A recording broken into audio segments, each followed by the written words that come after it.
Hoy, en Historias.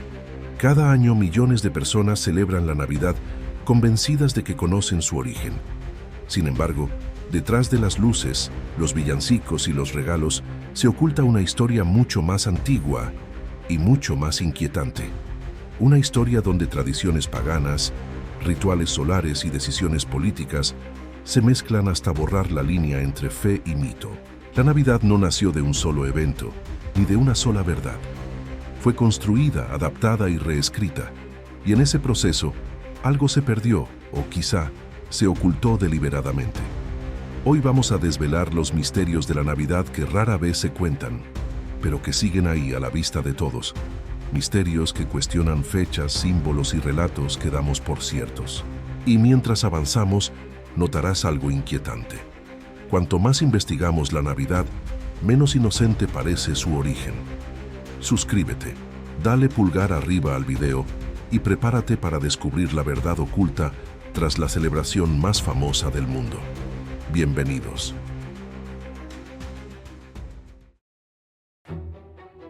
Empezamos este recorrido conociendo la fecha exacta de la Navidad. ¿Y esta es la que hoy festejamos? Cada 25 de diciembre, millones de personas celebran el nacimiento de Jesús, convirtiendo esta fecha en una de las más reconocibles del mundo. Pero si nos detenemos a revisar los textos bíblicos, surge una pregunta incómoda. ¿De dónde salió realmente ese día? La respuesta es sorprendente. La Biblia nunca menciona el 25 de diciembre. Ni los evangelios ni las primeras comunidades cristianas dejaron constancia de esa fecha. De hecho, durante los primeros siglos del cristianismo, este día no tenía ninguna relevancia religiosa. Los propios detalles del relato bíblico parecen contradecir un nacimiento en pleno invierno. Se habla de pastores cuidando sus rebaños en el campo durante la noche, algo muy poco probable en Judea durante los meses más fríos. Esto ha llevado a muchos historiadores a pensar que el nacimiento pudo ocurrir en primavera u otoño, cuando el clima era más favorable. Entonces, si no hay respaldo bíblico ni histórico, ¿por qué celebramos el 25 de diciembre? Para entenderlo, tenemos que viajar mucho más atrás en el tiempo. Mucho antes de que el cristianismo existiera, las civilizaciones antiguas ya observaban un evento astronómico crucial: el solsticio de invierno. Es el momento del año con la noche más larga, a partir del cual el sol parece renacer y los días comienzan a alargarse. Para culturas agrícolas que veneraban al sol, esto no era un simple cambio en el calendario. Era un acontecimiento sagrado que simbolizaba vida, renacimiento y esperanza. En el Imperio Romano, por ejemplo, estas fechas estaban marcadas por las Saturnales, unas festividades dedicadas al dios Saturno. Eran días de grandes banquetes, intercambio de regalos y muchas luces. La gente decoraba sus casas y por un tiempo, las jerarquías sociales se suspendían. Además, justo el 25 de diciembre se celebraba el nacimiento del Sol Invictus, el Sol Invencible, una deidad que representaba el triunfo de la luz sobre la oscuridad. El mensaje era claro y poderoso. El sol había vencido a la noche. Cuando el cristianismo empezó a expandirse dentro de este mundo profundamente pagano, se enfrentó a un desafío enorme. No era suficiente predicar una nueva fe. Había que competir con tradiciones que llevaban siglos arraigadas en la gente. Y aquí es donde la estrategia se vuelve fascinante. En lugar de prohibir estas populares celebraciones, la iglesia primitiva hizo algo mucho más inteligente. Las adaptó. Al establecer el 25 de diciembre como el día del nacimiento de Cristo, el cristianismo le dio un nuevo significado a una fecha, que ya era sagrada para millones. El renacimiento del sol pagano se transformó en el nacimiento de la luz del mundo cristiana. El simbolismo de la luz y la esperanza se mantuvo, pero el protagonista de la historia cambió por completo. Sin embargo, este cambio no fue inmediato. Durante siglos, distintas comunidades cristianas celebraron el nacimiento de Jesús en fechas diferentes. Algunas en enero, otras simplemente no lo celebraban, pues consideraban más importante la resurrección. No fue hasta el siglo IV, cuando el cristianismo se convirtió en la religión oficial del Imperio Romano, que el 25 de diciembre se consolidó como la fecha definitiva. Y aquí es donde todo se vuelve aún más interesante, porque la decisión fue más política que espiritual. Unificar las celebraciones ayudaba a unificar un imperio fracturado. La religión se convirtió en una herramienta de cohesión social, y adoptar una fecha que ya era popular hizo que la transición del mundo pagano al cristiano fuera mucho más suave. Pero este encaje estratégico deja una sensación extraña. Si la fecha fue elegida por conveniencia cultural y no por una verdad histórica, ¿cuántos otros elementos de la Navidad que conocemos fueron construidos de la misma manera? ¿Estamos celebrando un evento real o una reinterpretación diseñada cuidadosamente para un propósito político? El misterio del 25 de diciembre no es solo una curiosidad del calendario, es un puente entre dos mundos, el antiguo, que adoraba al sol, y el nuevo, centrado en una figura divina. Ambos comparten un mensaje de luz y renacimiento. Hoy, la mayoría celebramos la Navidad sin cuestionar la fecha, y quizás ese sea el mayor éxito de esta construcción histórica. Convertir una decisión estratégica en una verdad que nadie discute. La tradición terminó siendo más fuerte que la evidencia. Así que el primer gran misterio de la Navidad no es un simple error.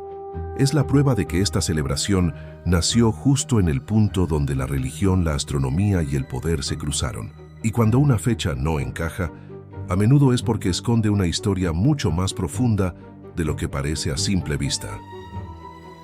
Pocas imágenes están tan grabadas en nuestra Navidad como la de una estrella brillante guiando a los sabios hasta el nacimiento de Jesús. La vemos en todas partes, pinturas, belenes, villancicos. Pero cuando la analizamos de cerca, la estrella de Belén se convierte en uno de los mayores enigmas de la historia. No solo por lo que fue, sino por lo que podría haber significado realmente. Lo primero que llama la atención es que el relato aparece únicamente en el Evangelio de Mateo. Ningún otro evangelio menciona la estrella. Si fue un evento tan extraordinario y visible en el cielo, ¿por qué solo un texto lo registra? El silencio del resto de las fuentes es, como mínimo, inquietante. Según Mateo, unos magos de Oriente vieron una estrella que anunciaba el nacimiento de un rey. Pero no eran magos como los de los cuentos, ni eran reyes. El término original se refiere a sabios, astrólogos, personas entrenadas para interpretar los movimientos de los astros. Para ellos, el cielo no era un simple fondo decorativo, era un lenguaje. Y esto abre una posibilidad fascinante. La estrella de Belén quizá no fue un simple símbolo poético, sino un fenómeno astronómico que solo unos pocos especialistas podían comprender. No guió a multitudes ni iluminó ciudades enteras. Guiaba solo a quienes sabían leer el cielo. A lo largo de los siglos han surgido muchas explicaciones. Una de las más populares es la conjunción de planetas. En esa época, Júpiter y Saturno, planetas asociados con la realeza y lo divino, tuvieron una alineación muy especial. Para un astrólogo antiguo, esto podría interpretarse como el nacimiento de un líder extraordinario en una región específica. Otros sugieren que pudo ser un cometa. En la antigüedad, los cometas eran vistos como presagios importantes, aunque no siempre positivos. El problema es que los registros astronómicos chinos, que eran muy precisos, no coinciden del todo con las fechas tradicionales del nacimiento de Jesús. Otra vez, las piezas no encajan. También se ha hablado de una supernova, la explosión de una estrella, un evento espectacular imposible de ignorar. Pero una vez más, no hay un consenso histórico sólido que confirme una supernova visible en esa zona del cielo en ese momento. Cada teoría explica una parte del misterio, pero ninguna lo explica todo. Y aquí es donde la cosa se complica aún más. El relato bíblico dice que la estrella se movía y se detuvo sobre el lugar donde estaba el niño. Esto no encaja con ningún fenómeno astronómico literal. Las estrellas no se detienen sobre una casa. Esto ha llevado a algunos a pensar que el texto no describe un objeto físico, sino una señal interpretada, una guía simbólica basada en cálculos y conocimientos que hoy hemos perdido. Para los astrólogos antiguos, el cielo funcionaba como un mapa codificado. La posición de ciertos astros en determinadas constelaciones apuntaba a regiones geográficas concretas, es decir, no seguían una luz brillante como si fuera una linterna en la noche. Seguían un significado oculto en el cosmos. Esto plantea una idea algo incómoda para la tradición moderna. El nacimiento de Jesús habría sido anunciado no por un milagro visible para todos, sino por un conocimiento reservado a una élite intelectual de su tiempo. Un conocimiento, la astrología, que más tarde resultaría incómodo para una religión que buscaba distanciarse de esos saberes antiguos. Con el paso de los siglos, este aspecto se fue suavizando. La estrella se transformó en un símbolo divino simple, accesible, casi infantil. Pero al hacerlo, perdimos su dimensión original, la de un mensaje cifrado en el firmamento. El misterio de la estrella de Belén no es solo qué fue, sino por qué se dejó de explicar su verdadero contexto. ¿Por qué la tradición prefirió un símbolo sencillo antes que la compleja realidad de los astrólogos que lo interpretaron? ¿Por qué se borró casi por completo su conocimiento, cuando fueron ellos los primeros en reconocer la importancia de aquel nacimiento? Quizá porque aceptar esa interpretación nos obligaría a reconocer que la historia de la Navidad no solo está ligada a la fe, sino también a saberes antiguos que hoy nos cuesta integrar. Así, la estrella de Belén sigue brillando en nuestra cultura, no como una respuesta clara, sino como una pregunta suspendida en el tiempo, una señal que, 2000 años después, continúa apuntando hacia algo que aún no terminamos de comprender. Pocas escenas son tan conocidas como la del nacimiento de Jesús en Belén, un pesebre humilde, animales alrededor, una familia sin refugio. Sin embargo, cuando miramos con atención, el lugar del nacimiento se convierte en un misterio tan profundo como inquietante, porque, al igual que la fecha, Belén no es un dato inocente. Es una elección cargada de simbolismo, teología y estrategia. Los evangelios no son unánimes. Solo Mateo y Lucas mencionan el nacimiento de Jesús y lo hacen de maneras muy distintas. Marcos, el evangelio más antiguo, guarda silencio absoluto. Juan tampoco describe un nacimiento en Belén. Este primer dato ya genera dudas razonables. Si el lugar era tan importante, ¿por qué no aparece de forma consistente en todos los relatos? Lucas explica que María y José viajaron desde Nazaret hasta Belén debido a un censo romano. Pero este detalle plantea serios problemas históricos. No existen registros de un censo que obligara a las personas a regresar a la ciudad de origen de sus antepasados. Desde el punto de vista administrativo romano, esto habría sido caótico e ineficiente. El imperio registraba a las personas donde vivían, no donde habían nacido siglos atrás sus linajes. Entonces surge la pregunta inevitable: ¿ese viaje ocurrió realmente o fue una solución narrativa? Aquí entra en escena Belén, una ciudad pequeña, aparentemente irrelevante, pero cargada de un peso simbólico enorme. Según antiguas profecías judías, el Mesías debía nacer allí, en la ciudad del rey David. Ubicar el nacimiento en Belén no solo legitimaba a Jesús como heredero espiritual, sino que lo conectaba directamente con la tradición mesiánica que el pueblo esperaba. Esto abre una posibilidad inquietante. El lugar pudo haber sido elegido para cumplir la profecía, no para describir un hecho histórico. Algunos estudiosos sostienen que Jesús nació en Nazaret y que Belén fue incorporado al relato más tarde para reforzar su identidad mesiánica. De hecho, en varios pasajes se lo llama Jesús de Nazaret, no Jesús de Belén. Incluso en discusiones posteriores, algunos de sus contemporáneos cuestionan su origen, asegurando que el Mesías no podía venir de Galilea. Esto sugiere que no todos aceptaban Belén como su lugar de nacimiento. El misterio se profundiza cuando analizamos el famoso pesebre. La tradición moderna lo imagina como un establo de madera. Sin embargo, en la Judea del siglo I, muchos animales se resguardaban en cuevas o espacios excavados en la roca. Esto ha llevado a algunos arqueólogos a proponer que el nacimiento ocurrió en una cueva, no en un establo abierto. Curiosamente, los primeros cristianos veneraban una cueva específica en Belén como el lugar del nacimiento, mucho antes de que surgiera la imagen romántica del pesebre de madera.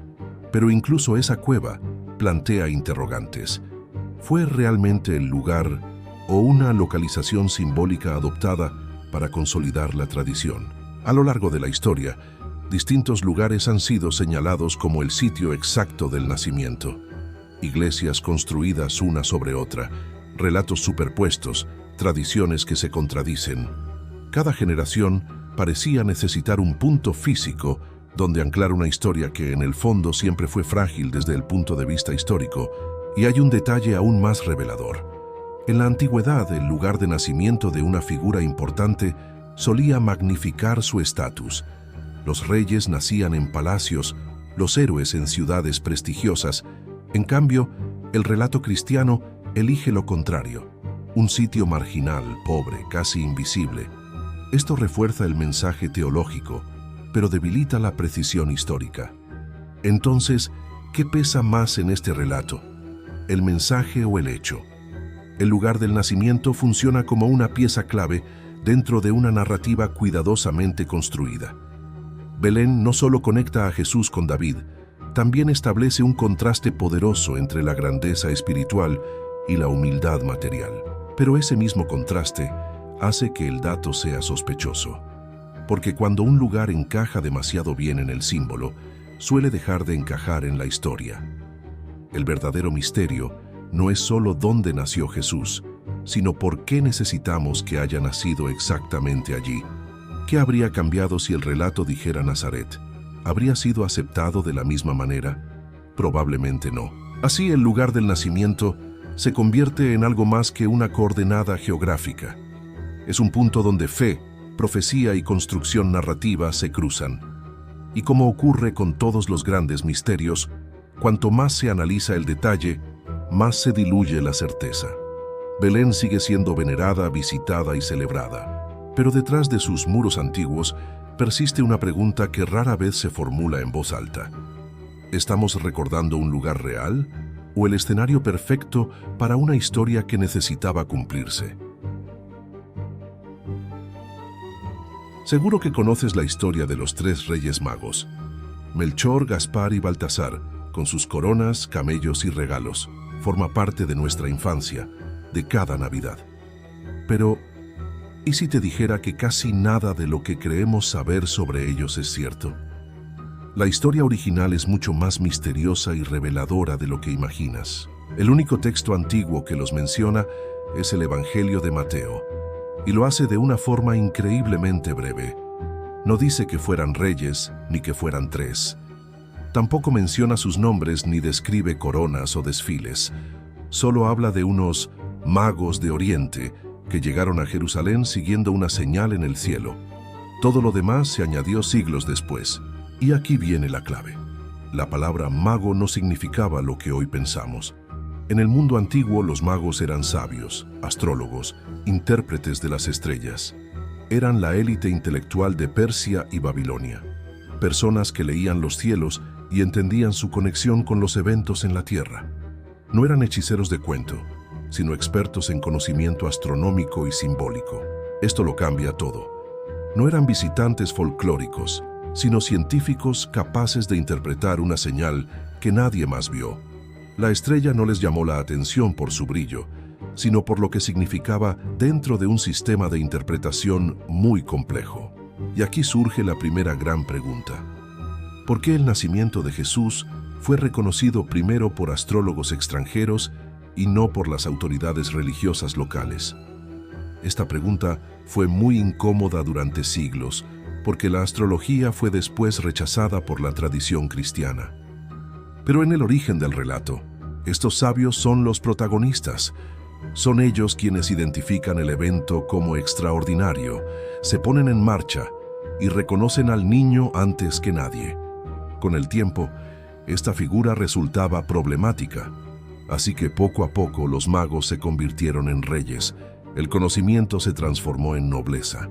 La sabiduría incómoda fue reemplazada por una autoridad mucho más aceptable y fácil de contar. ¿Y por qué tres? El texto tampoco lo dice. Esa idea viene únicamente por la cantidad de regalos: oro, incienso y mirra. Podrían haber sido 2, 4 o incluso 12, como decían algunas tradiciones antiguas.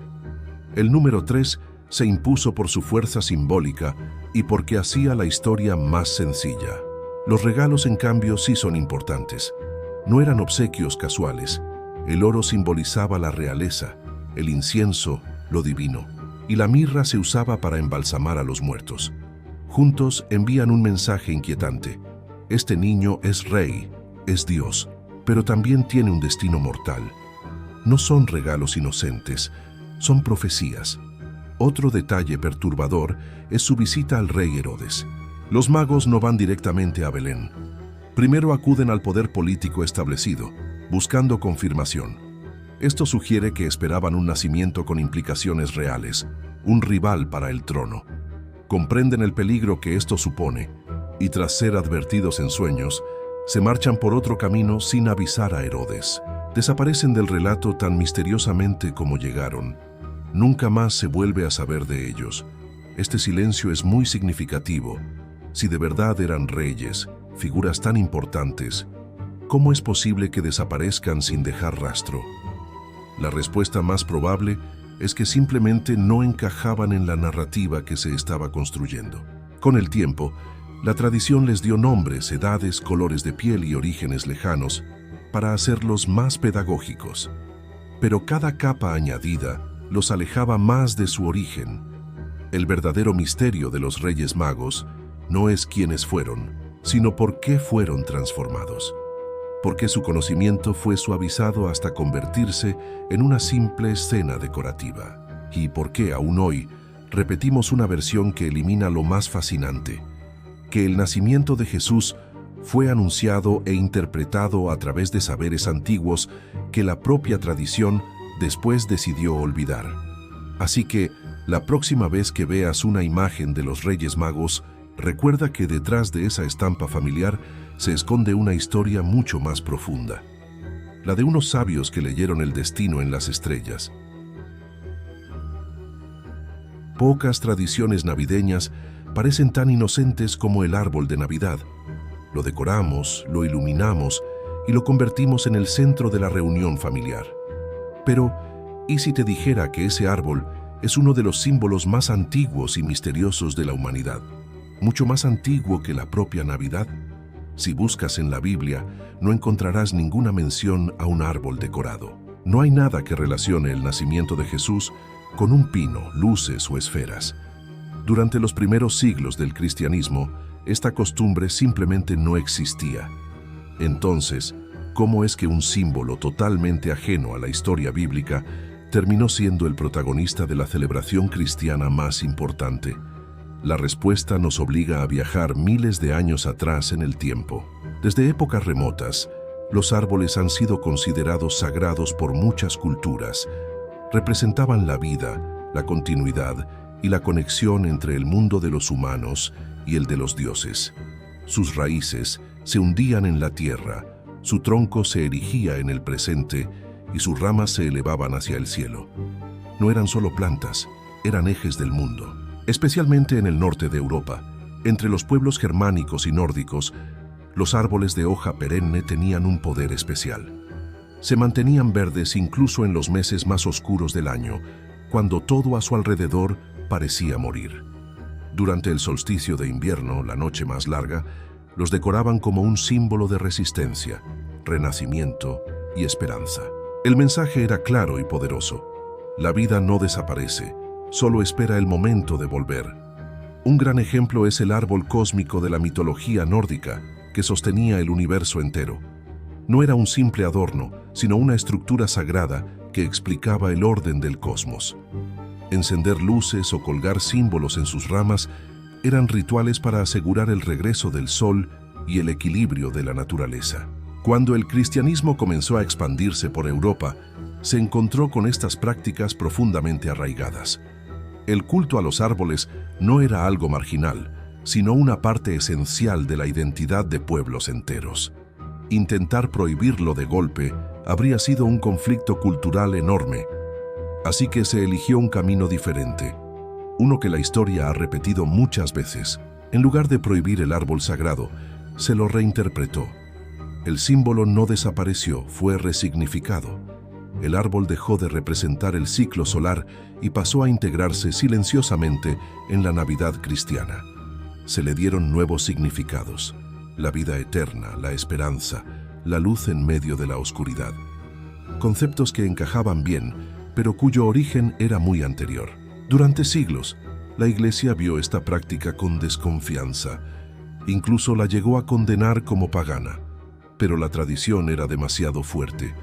Finalmente, el árbol se normalizó, se cristianizó y se volvió aceptable. Para cuando esto ocurrió, su verdadero origen ya se había perdido en la memoria colectiva. Las decoraciones que usamos hoy tampoco son casuales. Las luces que ponemos son el eco de las antiguas hogueras y del sol, elementos centrales en los rituales de invierno. Las esferas que colgamos simbolizaban frutos, una promesa de fertilidad para la próxima primavera. Incluso la forma triangular del pino fue reinterpretada más tarde para asociarla con ideas cristianas, aunque su simbolismo original era completamente natural y cíclico. Y aquí es donde surge una pregunta fascinante. ¿Por qué un símbolo tan claramente pagano no solo sobrevivió, sino que se convirtió en el corazón visual de la Navidad? La respuesta parece estar en su increíble poder simbólico. El árbol conecta con algo profundo, casi instintivo en nosotros. No pertenece a una religión en concreto, pertenece a la memoria ancestral de la humanidad, y quizás por eso fue imposible eliminarlo. Con el tiempo, el árbol de Navidad fue perdiendo su carga ritual. Se volvió decorativo, comercial, un gesto casi automático. Pero los símbolos no pierden su fuerza solo porque olvidemos su significado. Siguen actuando en silencio, evocando ideas antiguas que ya no sabemos ni cómo nombrar. Hoy, millones de hogares en todo el mundo levantan un árbol cada diciembre sin preguntarse por qué, sin saber que están repitiendo un gesto que precede al cristianismo por miles de años. Un gesto que nació para honrar la vida en el momento más oscuro del año. Un gesto que fue adoptado, adaptado y finalmente integrado en una celebración completamente distinta. El verdadero misterio del árbol de Navidad no está en sus luces ni en su forma.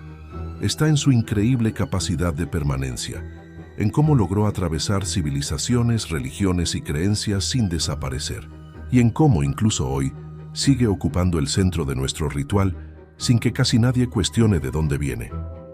Quizás el árbol está ahí para recordarnos algo que la Navidad moderna a veces olvida, que mucho antes de las fechas, de los relatos y de las doctrinas, la humanidad ya celebraba la luz, esperando con toda su fe que regresara. Papá Noel es, sin duda, el personaje más reconocible de la Navidad moderna. Su imagen es universal: barba blanca, traje rojo, sonrisa amable y un saco lleno de regalos.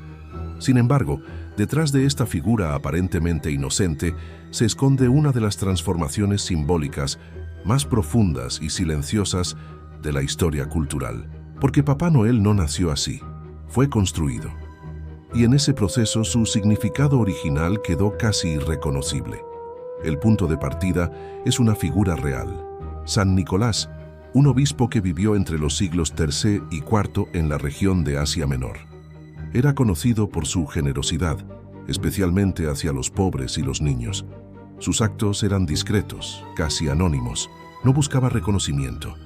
Su figura estaba ligada a la caridad, no al espectáculo. Durante siglos fue venerado como santo, especialmente en Europa Oriental. Pero aquí comienza el misterio. San Nicolás no repartía regalos una noche al año, no viajaba en trineo, no vestía de rojo, y sobre todo no era una figura central de la Navidad. Su celebración tenía fechas propias y un carácter profundamente religioso. Entonces, ¿cómo pasó de ser un obispo austero a convertirse en el ícono global del consumo navideño? La respuesta no es simple, pero es reveladora.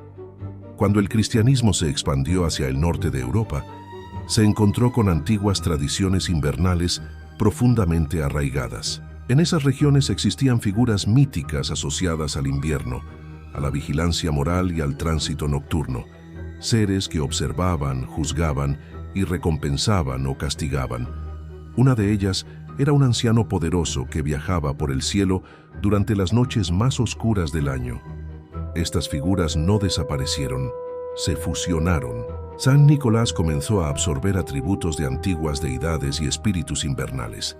Dejó de ser solo un santo cristiano y empezó a mezclarse con imaginarios paganos. El resultado fue una figura híbrida, moral, vigilante, generosa, pero también omnipresente. Alguien que ve todo, que sabe quién se portó bien y quién no. Este detalle no es menor. Introduce un elemento de control simbólico profundamente antiguo, adaptado ahora al contexto navideño. Con el paso de los siglos, esta figura siguió transformándose. En algunos lugares era amable, en otros severa. En ciertos relatos recompensaba, en otros castigaba. Pero siempre conservaba un rol central: regular el comportamiento a través del ritual. La gran ruptura ocurre en la era moderna. En el siglo XIX, especialmente en Estados Unidos, Papá Noel comenzó a tomar la forma que hoy conocemos. Escritores, ilustradores y, más tarde, empresas comerciales moldearon su imagen hasta hacerla perfectamente reconocible y universal. El traje rojo, la complexión robusta, la risa exagerada. Todo fue cuidadosamente diseñado para transmitir cercanía, abundancia y confianza. El punto culminante llegó cuando grandes campañas publicitarias consolidaron definitivamente esta versión. Papá Noel dejó de ser una figura cultural variable y se convirtió en un estándar global. Ya no pertenecía a una tradición religiosa ni folclórica específica, pertenecía al mercado. Y aquí surge el aspecto más inquietante de todo este proceso. Papá Noel no reemplazó a Jesús en la Navidad por accidente, lo hizo porque era funcional, era más fácil de aceptar, más visual, más emocionalmente accesible. Mientras el relato del nacimiento requería fe y reflexión, Papá Noel ofrecía gratificación inmediata, regalos, sonrisas, expectativa. El símbolo fue desplazando al contenido sin que nadie lo anunciara abiertamente. Hoy, para millones de niños, Papá Noel es el centro de la Navidad, no como figura secundaria, sino como protagonista absoluto. El nacimiento de Jesús queda relegado cuando aparece a un plano decorativo. Y esto no ocurrió de forma brusca, ocurrió lentamente, generación tras generación hasta parecer natural. El misterio no está en Papá Noel como personaje, sino en cómo logró ocupar ese lugar. Cómo una figura derivada, transformada y comercializada, terminó representando la esencia misma de una celebración que en origen no tenía nada que ver con él. Más inquietante aún es que Papá Noel conserva elementos arcaicos que siguen funcionando a nivel simbólico. Vigilancia constante, recompensa condicional, ritual nocturno, tránsito invisible. Son estructuras mentales muy antiguas, ahora envueltas en colores amables y sonrisas. Nada de esto es casual. Papá Noel es el resultado final de siglos de adaptación cultural. Un símbolo que absorbió lo religioso, lo pagano y lo comercial, hasta convertirse en algo completamente nuevo. Un personaje que ya no pertenece al pasado, pero tampoco al origen espiritual de la Navidad. Y tal vez ahí reside el verdadero misterio, no en quién fue Papá Noel, sino en por qué permitió que olvidáramos lo que la Navidad solía representar, reemplazándolo por una figura tan cómoda, tan omnipresente y tan difícil de cuestionar. Porque cuando un símbolo logra transformarse sin resistencia, suele ser porque cumplió su función a la perfección. Y mientras todo esto se repite cada diciembre, una última pregunta queda flotando en el aire. Si la fecha no encaja, si la estrella sigue sin explicación, si el lugar fue elegido, si los sabios fueron transformados y si los símbolos más antiguos sobrevivieron camuflados. Entonces, ¿qué es la Navidad? Tal vez la Navidad que conocemos no es un origen, sino una construcción, una celebración hecha de capas, de adaptaciones y de decisiones que casi nadie recuerda, pero que seguimos repitiendo año tras año. Es un mosaico cultural que hemos ido construyendo a lo largo de los siglos. Esto nos demuestra que las tradiciones están vivas, que cambian y se reinventan. Así que la próxima vez que celebres, recuerda que estás participando en una historia mucho más grande y compleja de lo que imaginas.